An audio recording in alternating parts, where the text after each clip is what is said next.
નમસ્કાર વિદ્યાર્થી મિત્રો, પીએસઆઈ 2026ની એક્ઝામમાં પૂછાયેલા ક્વેશ્ચન છે તો આપણે સોલ્વ કરવાની ટ્રાય કરશું અને ડિટેલમાં ચર્ચા કરશું, જેથી કરીને આ પ્રકારના પ્રશ્નો આગળની પરીક્ષામાં પૂછાય તો તમને ઇઝીલી સોલ્વ કરી શકાય. હવે મિત્રો, ગુજરાતમાં નીચેના પૈકી કયા સ્થળે રૂપેણ નદી ઉદ્ભવે છે? તો સાચો જવાબ આવશે મિત્રો ઓપ્શન એ, તારંગાની ટેકરીઓ. હવે ઉદ્ભવ સ્થાન છે તારંગા ડુંગરો, ખેરાલુ તાલુકો, જિલ્લો મહેસાણા. નદીનો પ્રકાર છે રૂપેણ, એ કુંવારિકા નદી છે, અંતસ્થ નદી કહેવામાં આવે છે. આ નદી દરિયાને મળવાને બદલે કચ્છના નાના રણમાં સમાઈ જાય છે.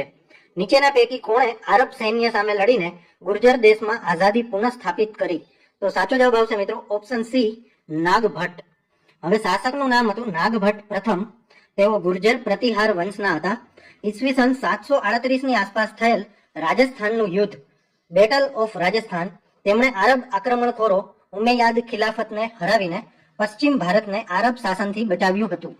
ગ્વાલિયર પ્રશસ્તિમાં તેમણે મલેચ્છોના વિનાશક એટલે કે ડિસ્ટ્રોયર ઓફ મલેચ્છાસ તરીકે ઓળખવામાં આવ્યા છે. હવે 1857ના સ્વાતંત્ર્ય સંગ્રામના ડરના કારણે અંગ્રેજોએ નીચેના પૈકી કઈ રેજિમેન્ટનું અમદાવાદ ખાતે નિશસ્ત્રીકરણ કર્યું હતું? તો સાચો જવાબ આવશે મિત્રો ઓપ્શન સી, 7મી નેટિવ ઇન્ફેન્ટ્રી રેજિમેન્ટ. હવે 7મી ઇન્ફેન્ટ્રી નેટિવ રેજિમેન્ટ જે છે, સ્થળની વાત કરીએ તો અમદાવાદ, 9 જુલાઈ 1857ના રોજ આ રેજિમેન્ટના કેટલાક સૈનિકોએ બળવો કરવાનો પ્રયાસ કર્યો હતો, પરંતુ તે નિષ્ફળ બનાવવામાં આવ્યો હતો. અમદાવાદમાં સંગ્રામનું નેતૃત્વ મગનલાલ વાણિયા અને અન્ય સ્થાનિક ક્રાંતિકારીઓએ કરવાનો પ્રયત્ન કર્યો હતો.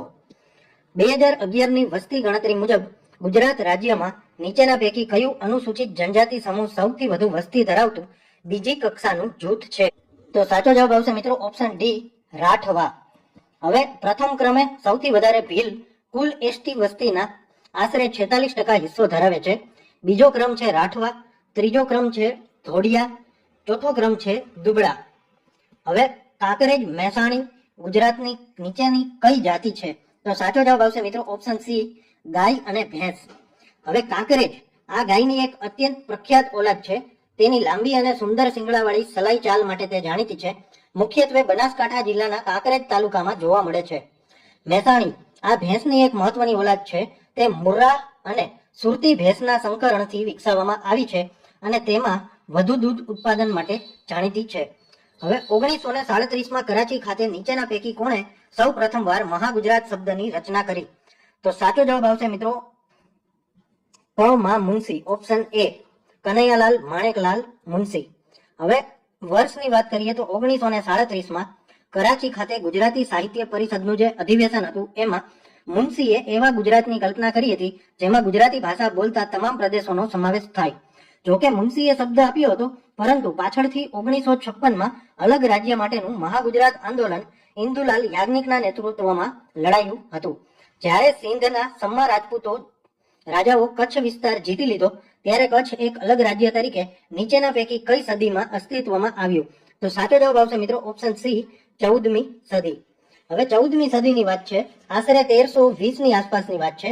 મુખ્ય શાસક હતા લાખા જાદાણી, લાખાજી. સમા રાજપૂત વંશ જે પાછળથી કચ્છમાં જાડેજા વંશ તરીકે ઓળખાયો, શરૂઆતમાં લખપત નજીક જુનાગઢ અને ત્યારબાદ અન્ય સ્થળોએ રાજધાનીઓ રહી હતી.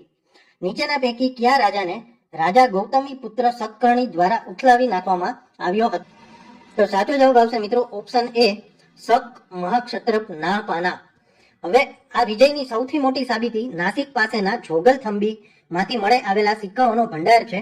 આ સિક્કાઓ પર નપાનનું નામ છે, પરંતુ તેના પર ગૌતમી પુત્ર સાતકર્ણી દ્વારા ફરીથી છાપકામ કરવામાં આવ્યું છે.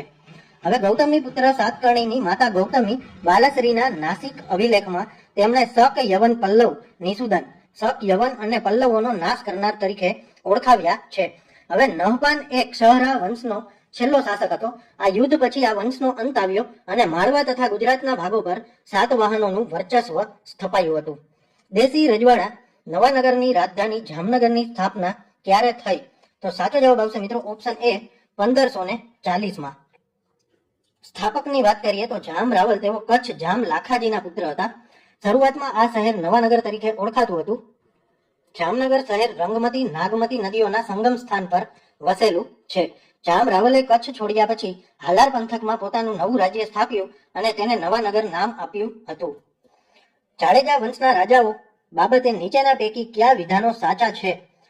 તો મિત્રો, જામ રાવલ બાદ જામ વિભાજી નવા નગરના રાજા બન્યા હતા. તો આ વિધાન સાચું છે.